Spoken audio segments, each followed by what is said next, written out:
Bismillahirrahmanirrahim. On the demand of IOC Candle from Gaya Bihar, ये problem integral calculus के integral as limit of sum chapter से है. Find limit n tends to infinity factorial n upon n to the power n whole power 1 upon n. इस limit को find करना है. तो ये देखिए 1 अपान n नज़र आ रहा है तो अंदाज़ लग जाएगा कि हमें लॉग लेना है. लॉग तो इसलिए हम पूरी लिमिट को कुछ मान लेते हैं कि ये लिमिट p के इक्वल है. p is equal to limit n tends to infinity factorial n upon n to the power n. ये हमको दे रखा है होल पावर 1 अपान n. अब इसको हम इस तरीके से लिख सकते हैं limit n tends to infinity factorial n का मतलब होता है 1 into 2 into 3 into 4 into and so on n into n whole upon n जो है n to the power n है. इसको हम फ़िलहाल तो ऐसे लिख देते हैं. अगले स्टेप में ये देखिए n फैक्टर है और n की पावर भी n है, यानी n को n टाइम्स लिख सकते हैं इसको. और इसलिए हम limit n tends to infinity हर एक फैक्टर के साथ एक पावर n का एक फैक्टर कर देंगे, यानी 1 upon n into 2 upon n into 3 upon n. और ये अपान में जो है वो n फैक्टर होंगे. तो n फैक्टर होने की वजह से n का जब n टाइम्स मल्टीप्लाई करेंगे तो n की पावर n हो जाएगा, यानी n की पावर n को इस तरीके से लिख सकते हैं. होल पावर ये 1 अपान n है. अब हम चूँकि ये चल रहा p के इक्वल दोनों साइड लॉग ले लेंगे, बोथ साइड लॉग लेंगे तो लेफ़्ट हैंड साइड में तो ये वैल्यू हो जाएगी लॉग p के इक्वल. बेस यहाँ पर e होता है. लिमिट को आप बाहर लिख लीजिए, यानी limit n tends to infinity ऐसे लिखा रहेगा. और हमने जब यहाँ पर लॉग लिया है पूरे ब्रैकेट में तो देख रहे हैं कि उसकी पावर 1 अपान n है जो भी हम लिखेंगे. अभी तो ये नोट करना है यहाँ पर n अपान n की n और होल पावर 1 अपान n. तो हम लोग जानते हैं कि लॉग में पावर आगे मल्टीप्लाई कर जाती है तो 1 अपान n आगे आ जाएगा. तो इस तरीके से ये वैल्यू हो जाएगी limit n tends to infinity 1 upon n into log of 1 upon n into 2 upon n into 3 upon n. इसी तरीके से और भी and so on n upon n last term last factor. अब चूँकि यहाँ पर इंटू है और लॉग लगा हुआ है तो प्लस की फार में आ जाएगा. तो हम इस लॉग को यानी हम अंदर अप्लाई कर देंगे लॉग का formula. Limit n tends to infinity 1 upon n into में चल रहा है और इसको हम लॉग का जब फार्मूला लगाएंगे तो 1 अपान n के साथ में भी लॉग आ जाएगा, प्लस ये 2 अपान n के भी साथ में लॉग आ जाएगा. इसी तरीके से 3 अपान n के साथ में भी लॉग आ जाएगा, 3 लॉग 3/n और plus and so on last वाला टर्म इसके साथ में भी आ जाएगा लॉग n अपान n. इसको अब हम सिग्मा की फार्म में भी लिख सकते हैं, यानी limit n tends to infinity 1 upon n. इसको हम सिग्मा के फार्म में लिख देंगे, यानी सिग्मा लगाएंगे और देखेंगे सभी में लॉग आ रहा है हर एक टर्म में तो लॉग तो आएगा ही. और सभी के अपान में n है तो इसमें में भी आएगा. अब ये तो जनरल टर्म लिख रहे हैं. अब यहाँ पर ये वैल्यू है चेंज हो रही है, 1 है 2 है 3 है n तक है. तो इसको हम यहाँ पर लिख देंगे r लिख देंगे. तो फर्स्ट टर्म में r की वैल्यू जब 1 रखेंगे तो ये मिल जाएगा, r की वैल्यू फिर 2 रखेंगे तो ये मिल जाएगा. इसी तरीके से n तक हमें रखना होगा, यहाँ n लिख दिया इसलिए.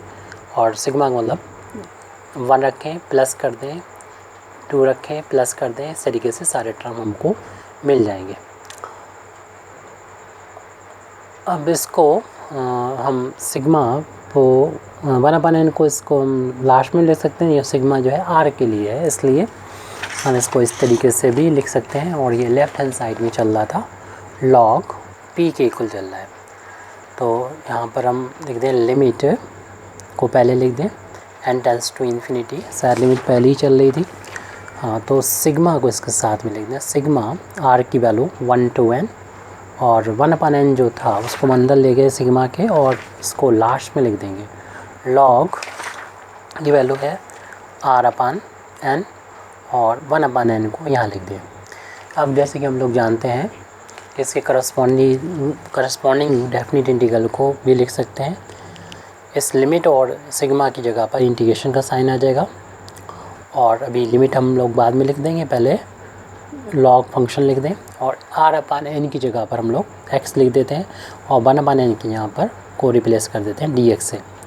अपर लिमिट निकालना हो अगर, तो अपर लिमिट रफ पे हम यहाँ पर निकाल रहे हैं, लिमिट r/n यानी x की लिमिट है तो r/n को हमने x से रिप्लेस किया था, और limit n tends to infinity upper limit है। तो देखिए कि r की वैल्यू लास्ट वैल्यू क्या है, n है, यानी r की वैल्यू n रखेंगे तो limit n tends to infinity, और यहाँ पर r की यहाँ पर n करेंगे तो n से n कैंसिल होकर 1 कांस्टेंट आ जाएगी, लिमिट अप्लाई करेंगे तो n की वैल्यू 1 हो जाएगी, अपर लिमिट 1 आ गई।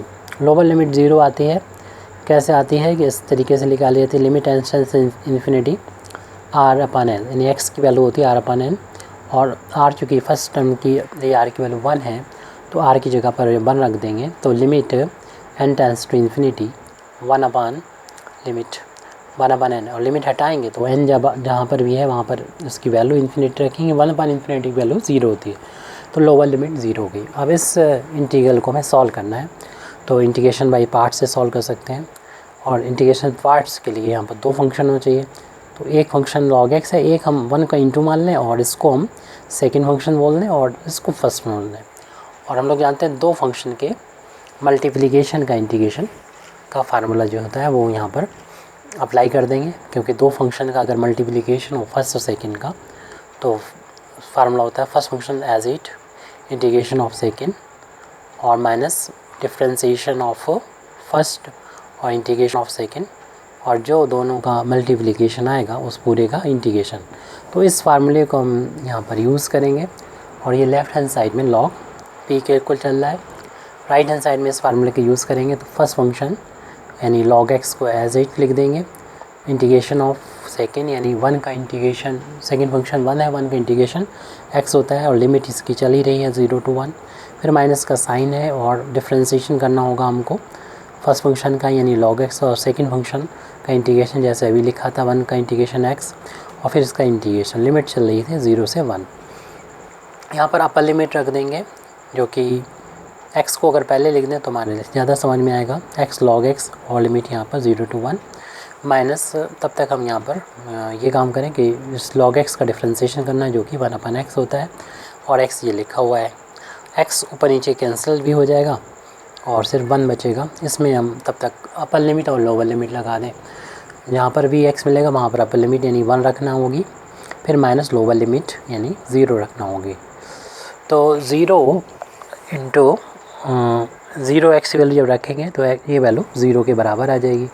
हालांकि ये हमें जब सॉल्व करेंगे इसको तो भी लिमिट लगा के ही सॉल्व कर सकते हैं, डायरेक्ट ऐसे लिख दें तो कोई दिक्कत नहीं है, लेकिन हम लिखना मतलब ये लिखना डायरेक्ट सही है, लेकिन डायरेक्ट 0 रख के नहीं दिखाएंगे, यानी 0 इंटू log 0 ऐसे नहीं लिखेंगे, क्योंकि log 0 की वैल्यू जो होती है -∞ होती है और 0 इंटू इन्फिनिटी जो होता है अनडिफाइन होता है। तो इसकी वैल्यू को आप डायरेक्ट लिख दें इस छोटे से सवाल में तो ज़्यादा बेहतर रहेगा।